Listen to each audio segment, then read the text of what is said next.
किसी योग में अगर आप सफलता प्राप्त करना चाहते हो तो सबसे पहले आपको अपनी दिनचर्या व्यवस्थित करनी है। युक्ताहार विहारस्य युक्त कर्मस्य चेष्टसु युक्त स्वप्नावबोधस्य योगो भवति दुःखः। वेद व्यास जी कहते हैं, भगवान श्री कृष्ण गीता में कहते हैं कि युक्ताहार विहारस्य, युक्त समय पर नियत समय पर आहार करो और नियत आहार करो। कुछ भी खाओ और सोचो योग हो जाए, नहीं होगा। सवेरे से शाम तक होटलबाजी करो और कहो हमारा भक्ति योग सिद्ध होगा, कदापि नहीं होगा। आहार पर जब तक नियंत्रण नहीं हो, आहार शुद्धौ सत्व शुद्धि सत्व शुद्धौ ध्रुवा स्मृति, वेद का वाक्य। तो युक्त आहार, उचित आहार और उचित समय पर, युक्त आहार विहारस्य, और हमारा विहार भी युक्त हो। संसार के विषयों का जो भोग है वह भोग भी समुचित और समय पर हो, मनमाना न हो। युक्ताहार विहारस्य युक्त कर्मस्य चेष्टसु, युक्त कर्म में हम लगे रहे, हमारी चेष्टाएं भी युक्त हों। और युक्त स्वप्नावबोधस्य, युक्त समय पर हम सो जाएं और युक्त समय पर जग जाएं। तब क्या होगा? बोले योगो भवति दुःखः। तब योग तुम्हारे दुख का हरण करने वाला होगा, तब योग में सफलता मिलेगी। नहीं तो एक भी योग सफल नहीं होगा। घसल्ली बन के करते रहो जीवन भर, होना जाना कुछ नहीं। अपने मन को संतोष होगा कि हम कुछ कर ले रहे हैं, लेकिन होना कुछ नहीं। पक्की बात है, एकदम पक्की। तो कलयुग आने पर ऐसी स्थिति हो गई, तो इस स्थिति में जीव का कल्याण कैसे हो? तो वेद व्यास जी कहते हैं कलौ तद हरि कीर्तनात्। सतयुग में यज्ञ करने का जो फल, त्रेता में सतयुग में ध्यान का जो फल, त्रेता में बड़े बड़े यज्ञ करने का जो फल, द्वापर में भगवान की सविध सहस्त्रोपचार पूजा करने का जो फल, कलयुग में भगवान का नाम लेने से वो फल प्राप्त हो। इतनी सुविधा हो गई। इस युग में आप भगवान का नाम जितना ले सको, राम ही सुमिरी गाय राम ही, भगवान का नाम जपते रहो। और नाम जप में कोई नियम भी नहीं। भाय कुभाय अनख आलसहूं नाम जपत मंगल दिशि दसम। भाव से कुभाव से कैसे भी राम जी का नाम जपो, कल्याण हो जाए। भागवत में तो अजामिल के प्रसंग में पूरी यही बात ही कही गई। सांकेत्यम परिहास्यम वा स्तोभम हेलन में होगा। संकेत में भी भगवान का नाम ले लो तो भगवान का नाम कल्याण कर दे। परिहासम वा, परिहास में भी भगवान का नाम ले लो, कल्याण कर। भगवान का नाम कैसे भी लिया जाए। भाय कुभाय अनख आलसहूं नाम जपत मंगल दिशि। ये भगवान के नाम की महिमा। और तो और नाम की तो इतनी महिमा है महाराज, दुनिया में कोई भी मंत्र हो, अगर वो उल्टा पढ़ो तो उसका फल भी उल्टा ही हो जाएगा। लेकिन भगवान का नाम बोले उल्टा भी ले लो तो कल्याण हो जाएगा। ये नाम पुराणों में कथा है कि एक नाम, एक मंत्र भी अगर उल्टा हो जाए, मंत्र का एक स्वर भी उल्टा पुल्टा हो जाए तो अर्थ का अनर्थ हो जाता है। यथेंद्र शत्रु स्वरतो पराधार। एक स्वर के अपराध के कारण वृत्रासुर को इंद्र ने मार दिया। मंत्र बोलते समय एक स्वर गड़बड़ हुआ, फल उल्टा ही हो गया।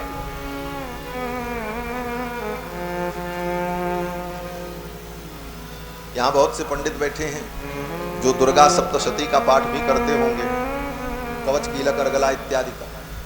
दुर्गा कवच में एक मंत्र आता है कि भार्याम रक्षतु भैरवी, मेरे भार्या की रक्षा भैरवी करे। एक कोई पंडित जी थे, उनकी पत्नी बहुत बीमार थी, दवा करने पर भी ठीक नहीं हो रही। किसी पंडित विद्वान के पास गए, बोले महाराज कोई उपाय बताओ। महाराज ने उपाय बताया, जाओ इसी मंत्र का जप करो। दुर्गा कवच का ये मंत्र है, दुर्गा रक्षा करेंगी, दुर्गा दुर्गति नाशिनी, वो दुर्गति का नाश कर देगी भगवती। मंत्र क्या है? बोले भार्याम रक्षतु भैरवी, हे भैरवी तुम मेरी भार्या की रक्षा करो। वो सज्जन ज्यादा पढ़े लिखे नहीं थे, सुन करके आए और रास्ते में आते आते मंत्र थोड़ा भूल गए, गड़बड़ा गया। रक्षतु के जगह पर उनको भक्षतु याद आ गया। आ गए, जपने लगे महाराज, माला उठा ली, शुरू किया जब, बड़ी श्रद्धा से, बड़े विश्वास से, भार्याम रक्षतु भैरवी, भार्याम भक्षतु भैरवी, भार्याम भक्षतु भैरवी, इसी का जप चलने लगा। 7 दिन बीतते बीतते पत्नी का राम नाम सत्य हो गया। महाराज जी भी बता रहे, राम नाम सत्य, पत्नी का राम नाम सत्य हो गया। और रोते चिल्लाते पहुंचे, बोले महाराज कैसा मंत्र आपने बताया, पत्नी तो ठीक नहीं भाई, मर गई। और पंडित जी ने कहा मंत्र तो मैंने ठीक बताया था। बोले महाराज आपने जो मंत्र बताया वही हमने जपा था। आचार्य ने कहा कि कौन सा मंत्र जपा बताओ, तो उसने सुनाया।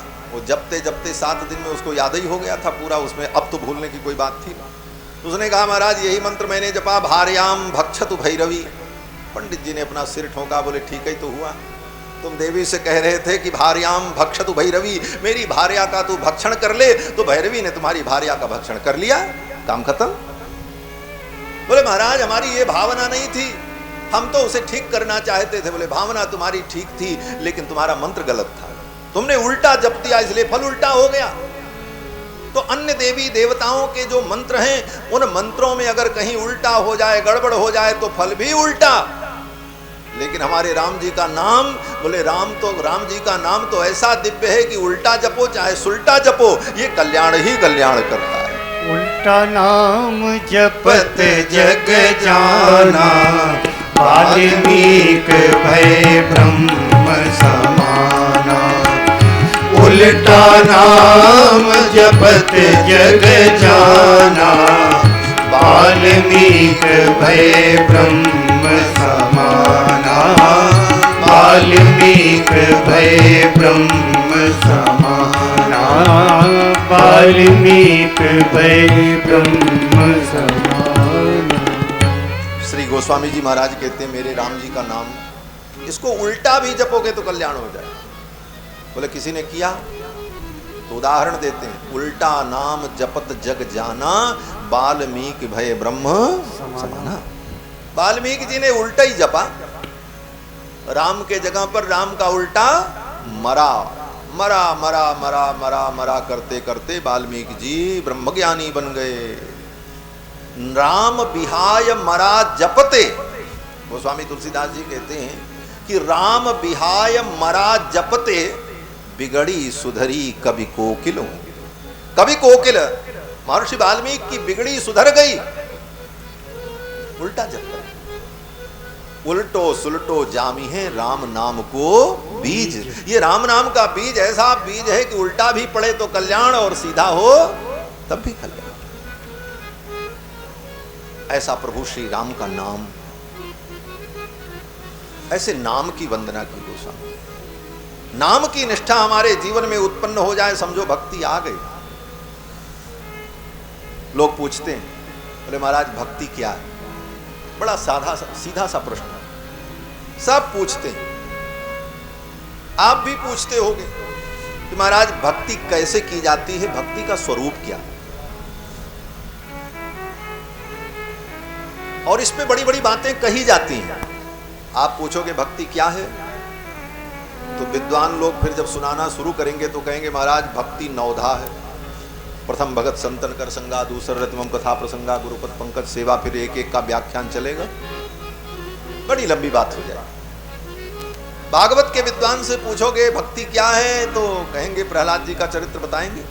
प्रहलाद जी ने कहा श्रवणम कीर्तनम विष्णु स्मरणम पाद सेवनम अर्चनम वंदनम सख्यम दास्यम आत्मनिवेदनम, नवदा भक्ति।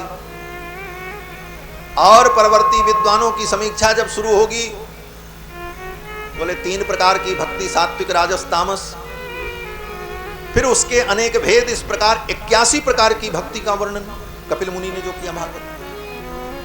उसके बाद गौड़ीय संप्रदाय के 6 गोस्वामी, जीव गोस्वामी, रूप गोस्वामी, सनातन गोस्वामी महापुरुष जो हुए, उन लोगों ने भक्ति के जितने भेद बताए, भक्ति रसामृत सिंधु ग्रंथ में रागानुगा भक्ति, रागात्मिका भक्ति, गौड़ी भक्ति, वैधी भक्ति, अनेक भक्ति के।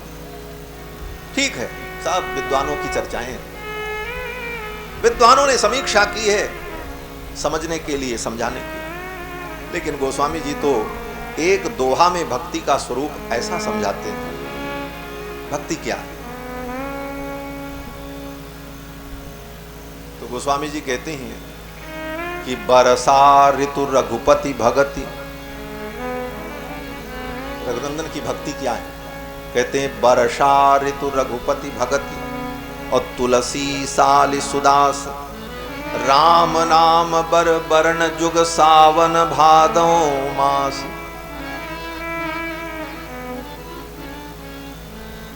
वर्षा ऋतु रघुपति भगति। राम जी की भक्ति क्या है? बोले वर्षा ऋतु, ये वर्षा हो रही। और राम जी का नाम क्या? बोले राम जी का जो नाम है रा और म, ये दो वर्ण, दो अक्षर। इसमें रा जो है वो सावन है और भा जो है वो भादो, वो माँ जो है वो भादो। राम नाम बर बरण जुग सावन भादो मास। एक अक्षर श्रावण का महीना है, एक भादों का महीना। और भगवान की भक्ति क्या? बोले वर्षा ऋतु। अब भक्ति में और भगवान के नाम में अंतर क्या?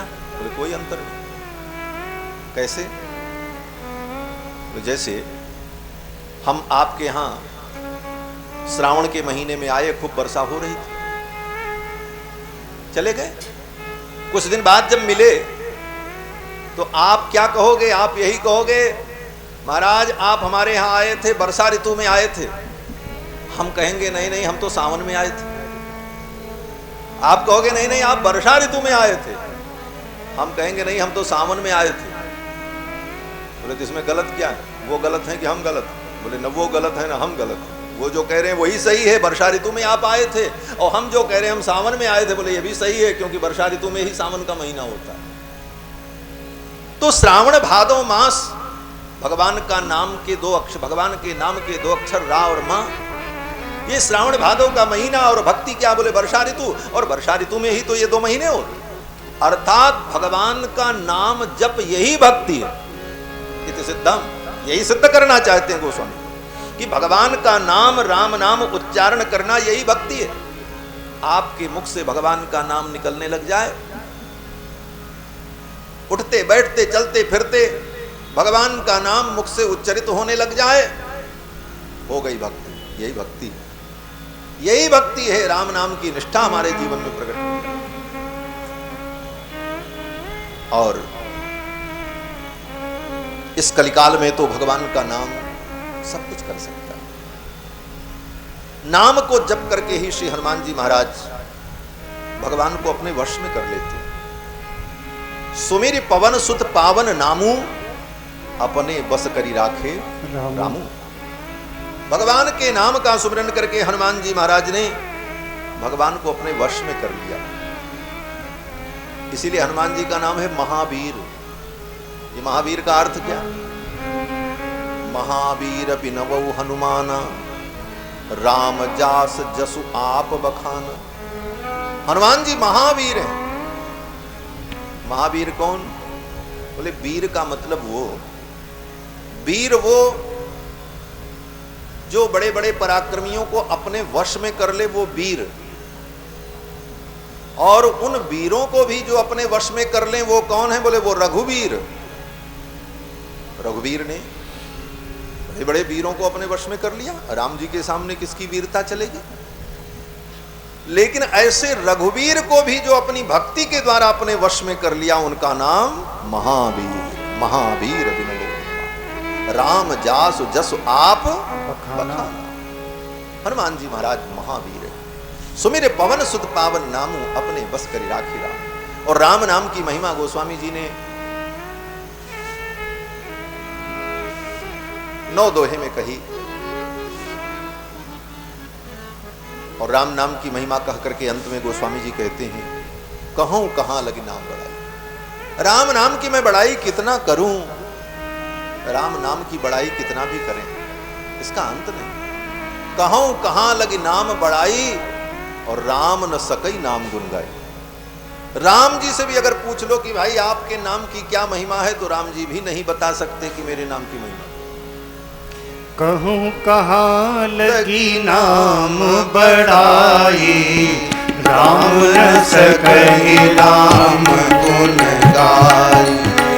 कहूँ कहाँ लगी नाम बड़ाई, राम न सकहि नाम गुण गाई। राम न सकहि नाम गुण गाई, राम न सकहि नाम गुण गाई। इस चौपाई में एक महत्वपूर्ण बात है, जहां आपका ध्यान नहीं जा रहा होगा, हम वहां आपका ध्यान ले जाने का प्रयास करें। कहते हैं कि कहूं कहां लगी नाम बढ़ाई, राम न सकहि नाम गुण गाई।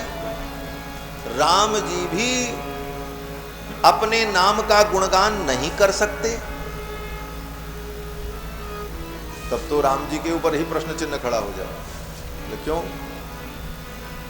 बोले जो सब कुछ कर ले वही तो भगवान होता है, और जो अपने नाम की महिमा भी न बता सके वो भगवान कैसे हो? भाई भगवान की विशेषता क्या है? बोले सर्व करने समर्था, जो सब कुछ करने में समर्थ हो। कर्तुम अकर्तुम अन्यथा कर्तुम समर्थ हो, जो सब कुछ कर सकें, जिनके लिए असंभव नाम का कोई पदार्थ न हो, वो परमात्मा। हम आप कुछ कर सकते हैं, कुछ नहीं कर सकते। ब्रह्मा जी भी कुछ कर सकते हैं, कुछ नहीं कर सकते। भगवान शंकर भी कुछ कर सकते हैं, कुछ नहीं कर सकते, लेकिन भगवान तो सब कुछ कर सकता है। यही भगवान की भगवत्ता। तो फिर गोस्वामी जी ने ऐसा क्यों कह दिया कि राम न सकहि नाम गुण गाई, वो अपने नाम का गुणगान नहीं कर सकते? इसका क्या समाधान होगा? क्या कहें? तो इसका समाधान बड़ा ही सरल और सुबोध है कि देखो, जो वस्तु नहीं होती है, उस वस्तु को न जानना ही सर्वज्ञता कहलाती है। जैसे कोई व्यक्ति हो, वो कहे हम सर्वज्ञ हैं, सब कुछ जानते हैं, तो आप कहो कि आप सर्वज्ञ हो, सब कुछ जानते हो, तो खरगोश की सींग देखा है? तो क्या कहेगा? कहेगा हमने नहीं देखा। क्यों? बोले खरगोश की सींग होती ही नहीं। गधे की सींग देखा है? बोले नहीं। बोले तो जब तुम गधे की सींग नहीं जानते, खरगोश की सींग नहीं जानते, आकाश पुष्प नहीं जानते, तो तुम सर्वज्ञ कैसे? तुम्हारी सर्वज्ञता बाधित हो रही है। कहते नहीं, यन्नास्तेव तदज्ञताम अनुगुणम, जो वस्तु है ही नहीं उसको न जानना ही सर्वज्ञता। भगवान सर्वज्ञ हैं, सब कुछ जानते हैं, और अपने नाम की महिमा नहीं जानते। राम न सकहि नाम गुण गाई। तो कहते हैं भगवान सर्वज्ञ हैं, सब कुछ जानते हैं, लेकिन अपने नाम की महिमा इसलिए नहीं जानते हैं कि भगवान के नाम की महिमा जो है वो असीमित है, उसका अंत ही नहीं है, और जिसका अंत नहीं है उसे न जान पाना ही उसको जानना मान लिया जाता है। इस प्रकार का सिद्धांत है। व्योमाम भोजमिदंतया खलु विदं भ्रांतो यमित्युच्यते। व्योमाम भोज, व्योम माने आकाश, अम्भोज माने कमल। आकाश कमल, आकाश कमल नाम का कोई पदार्थ नहीं है दुनिया में। किसी ने आकाश में कमल नहीं देखा, लेकिन अगर कोई कहे हमने आकाश कमल देखा, तो आप उसको क्या कहोगे? आप यही कहोगे कि तू पागल है। वो अगर कह दे कि हमने आकाश कमल देखा, तो आप कहेंगे कि ये तो पागल है, आकाश कमल होता ही नहीं है। तो जिस वस्तु की सत्ता ही न हो उसे न जानना ही सर्वज्ञता है। उसी प्रकार भगवान के नाम की महिमा का अंत ही नहीं है, इसलिए उसे भगवान भी नहीं जान पाते। कहूं कहां अलग नाम बढ़ाई, राम न सकहि नाम गुण गाई। बड़ी महिमा सुनाई राम नाम की। और गोस्वामी जी ने तो यहां तक कह दिया, इस पूरे रामायण में श्रीमद् रामचरितमानस जो हम पढ़ रहे हैं, आप पढ़ते हो अपने घर, इसमें है क्या? आप कहोगे इसमें कथा है, ज्ञान है, भक्ति है, वैराग्य है, राम जी की लीला है। गोस्वामी जी कहते हैं सब है, लेकिन सबके ऊपर एक चीज है। बोले क्या है? यही मह रघुपति नाम उदारा।